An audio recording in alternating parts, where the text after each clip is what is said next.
നല്ല ചൂട് ചോറോ നല്ല പുട്ടോ അപ്പോ ഇടിയപ്പോ അങ്ങനെ എന്തിൻ്റെ കൂടെയായാലും കോമ്പിനേഷനായിട്ട് കഴിക്കാൻ പറ്റിയ നല്ല അടിപൊളി നല്ല ടേസ്റ്റി ആയിട്ടുള്ളൊരു സ്ക്വിഡ് റോസ്റ്റ് ഒന്ന് കണ്ടാലോ, ഇല്ല ഈ കണവ റോസ്റ്റ് ഒന്ന് കാണാം. അപ്പോൾ അതിനു വേണ്ടി ഞാൻ ഒരു ചട്ടിയിലാട്ടോ ഇത് ഉണ്ടാക്കിയിരിക്കുന്നത്. ചട്ടിയിൽ നല്ല വെളിച്ചെണ്ണ കുറേ ഒഴിച്ചിട്ട് അതിനകത്ത് നമ്മുടെ സ്പൈസസ്, ഹോൾ സ്പൈസസ്, അതായത് പട്ട, ഗ്രാമ്പു, ഏലക്ക ഇത്രയും ഇട്ടിട്ട് ഒന്ന് ചൂടാക്കുകയാണ്. ഇതാണ് ആദ്യം ചെയ്യേണ്ടത്. ഇതാണ് ഞാനിപ്പോൾ ചെയ്തുകൊണ്ടിരിക്കുന്നത്. പിന്നെ അതിൻ്റെ കൂടെ ചേർക്കുന്നത് കുറച്ച് ഇഞ്ചിയും വെളുത്തുള്ളിയും പച്ചമുളകും, ഒരു കുറച്ച് ഇഞ്ചിയാണ് ചേർത്തേക്കുന്നത്, കുറച്ച് വലിപ്പമുള്ളൊരു കഷ്ണം. അപ്പോൾ ഇത്രയും ചേർത്ത് നന്നായിട്ട് ചതച്ചിട്ട് അത് നന്നായിട്ട് വഴറ്റുക. പിന്നെ കുറച്ച് ഉള്ളി സവാളയാണ് ചേർത്തേക്കുന്നത്. സവാള അതൊരു 2 സവാള ചേർത്തിട്ടുണ്ട്. അത് നല്ല നീളത്തിലരിഞ്ഞിട്ട് അത് നന്നായിട്ട് വഴറ്റുക. സവാള നന്നായിട്ട് വഴറ്റാൻ നേരത്ത് കുറച്ച് ഉപ്പും കൂടി ചേർത്തിട്ടുണ്ട്. അപ്പോൾ അതും കൂടി ചേർത്ത് കഴിയുമ്പോൾ പെട്ടെന്ന് നമുക്ക് വഴണ്ട് കിട്ടും. അപ്പം സവാളയും നന്നായിട്ട് വഴറ്റിയെടുക്കുക. പിന്നെ അതിനകത്ത് ചേർത്തേക്കുന്നത് എന്താണെന്ന് വെച്ചാൽ നല്ല ചെറിയ ഉള്ളിയാണ്. ചെറിയ ഉള്ളിയും കൂടി ഒരുമിച്ച് ചേർക്കുമ്പോൾ ഭയങ്കര ടേസ്റ്റാട്ടോ കറിക്ക്. കാരണം നമ്മൾ നന്നായിട്ട് വഴറ്റിയെടുക്കുന്നുണ്ട്. അപ്പോൾ ചെറിയ ഉള്ളിയും കൂടി വരുമ്പോൾ ഭയങ്കര ടേസ്റ്റാണ്. അപ്പോൾ ചെറിയ ഉള്ളി അതുപോലെ ഒരു 10-15 എണ്ണം ചെറിയ ഉള്ളി അതും ചെറുതായിട്ട് കട്ട് ചെയ്ത് അത് നന്നായിട്ട് വഴറ്റുക. അത് കഴിഞ്ഞിട്ട് നമ്മുടെ കറിവേപ്പില പൊടിയാണ് ഞാൻ ചേർത്തേക്കുന്നത്. കറിവേപ്പില പൊടി ഒരു ടീസ്പൂൺ. അതിൻ്റെ റെസിപ്പി, അതെങ്ങനെ പൊടിക്കും എന്നുള്ള റെസിപ്പി ഞാനിവിടെ താഴെ ഡിസ്ക്രിപ്ഷനിൽ ഇട്ടേക്കാം, നിങ്ങൾ കണ്ടു നോക്കുക. അതിൻ്റെ റെസിപ്പി ഞാൻ ചെയ്തിട്ടുണ്ട്.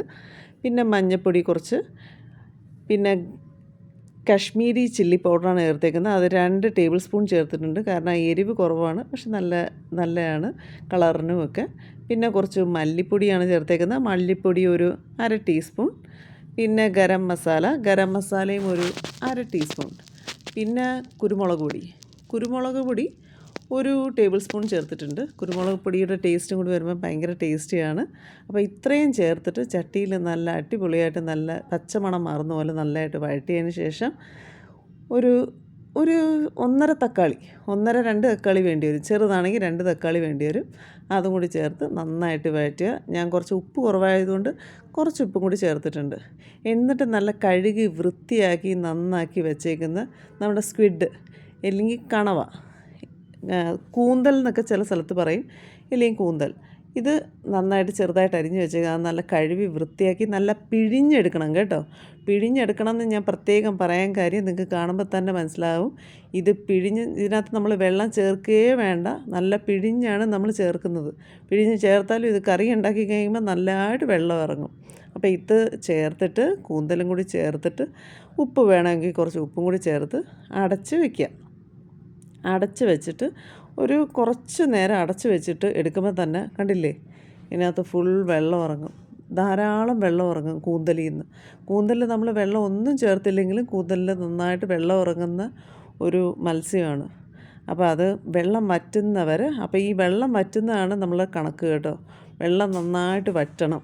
നമ്മൾ നന്നായിട്ട് വഴറ്റി കുറേ നേരം വഴറ്റിയെടുക്കുന്നതാണ് ഈ കൂന്തൽ റോസ്റ്റ് റെഡിയായി എന്ന് മനസ്സിലാവുന്നത്. നന്നായിട്ട് വെള്ളമെല്ലാം വറ്റി വേണ്ടോ ഈ ഒരു പരുവാവുന്നവരെ വഴറ്റണം. ചട്ടിയിലാണ് ഉണ്ടാക്കിയിരിക്കുന്നത്. ചട്ടിയിലുണ്ടാക്കുമ്പം ആ ഒരു ചട്ടിയിലുണ്ടാക്കിയതിൻ്റെ ടേസ്റ്റും കൂടി വരും. നോൺ സ്റ്റിക്കിലൊന്നും ഉണ്ടാക്കരുത്, ചട്ടിയിൽ തന്നെ ഉണ്ടാക്കണം. ഉണ്ടാക്കിയാലേ അതിൻ്റെ ആ ടേസ്റ്റ്, യഥാർത്ഥ ടേസ്റ്റ് എന്താണെന്ന് നിങ്ങൾക്ക് മനസ്സിലാവുള്ളൂ റോസ്റ്റിൻ്റെ. അപ്പോൾ അതും കൂടി ഇട്ടിട്ട് അപ്പം അതിനകത്ത് ചട്ടിയിലിട്ടാണ് നമ്മൾ ഉണ്ടാക്കേണ്ടത്. എന്നിട്ട് ഇത്രയും ചെയ്ത് കഴിഞ്ഞിട്ട് നന്നായിട്ട് വെള്ളം വറ്റുന്നവരെ വഴറ്റണം. വഴറ്റി കഴിഞ്ഞിട്ട് പിന്നെ ലാസ്റ്റ് കുറച്ച് വെളിച്ചെണ്ണ തൂവണം കേട്ടോ. നമ്മൾ ഉപ്പുണ്ടോ എന്നൊക്കെ നോക്കിയിട്ട് ഉപ്പ് കുറവാണെങ്കിൽ കുറച്ച് ഉപ്പും കൂടി ചേർത്ത് കൊടുക്കുക. എന്നിട്ട് ഇത്രയും ചെയ്ത് കഴിഞ്ഞിട്ട് കുറച്ച് മല്ലിയിലയാണ് ലാസ്റ്റ് ഞാൻ ചേർത്തേക്കുന്നത്. മല്ലിയിലയും കൂടി ലാസ്റ്റ് ഇടണം. കരിവേപ്പില നമ്മൾ ഇതായിട്ടല്ല ചേർത്തേക്കുന്നത്, കരിവേപ്പില പൊടിയായിട്ടാണ് ചേർത്തേക്കുന്നത്. അതുകൊണ്ടാണ് കാണാത്തത്. കരിവേപ്പിലയുടെ നല്ല ഫ്ലേവറും ഉണ്ട്, അത് നമുക്ക് കഴിക്കുമ്പോൾ മനസ്സിലാവും. പക്ഷേ എന്നാൽ ഇങ്ങനെ കിടക്കുന്നുമില്ല, എടുത്ത് മാറ്റാനോ ഒന്നും പറ്റത്തില്ല. പിന്നെ ഇതിൻ്റെ കൂടെ കുറച്ച് മല്ലിയിലയും കൂടെ തൂവിക്കഴിഞ്ഞാൽ കറി റെഡി. ഈ കറി ശരിക്കും പറഞ്ഞാൽ ചോറൊക്കെ ഉണ്ടെങ്കിൽ, ചോറിൻ്റെ കൂടി വലിയ കറികളൊന്നും ഇല്ലാത്ത ദിവസം ഇത് ഒരെണ്ണം ഉണ്ടെങ്കിൽ എൻ്റെ ദൈവമേ ഭയങ്കര ടേസ്റ്റാട്ടോ. നിങ്ങൾ കഴിച്ച് നോക്കിയിട്ട് തന്നെ പറയണം.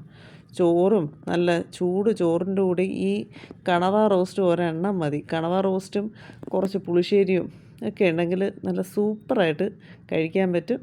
അപ്പോൾ എല്ലാവരും ഈ റെസിപ്പി ഒന്ന് ട്രൈ ചെയ്ത് നോക്കുക.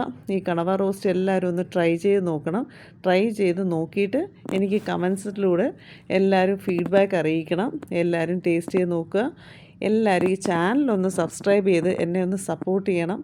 എന്നാലേ എനിക്ക് കൂടുതൽ നല്ല വീഡിയോസ് ഇടാൻ പറ്റുള്ളൂ. അപ്പം മറ്റൊരു അടിപൊളി റെസിപ്പിയായിട്ട് വീണ്ടും കാണുന്നവരെ ബൈ ബൈ.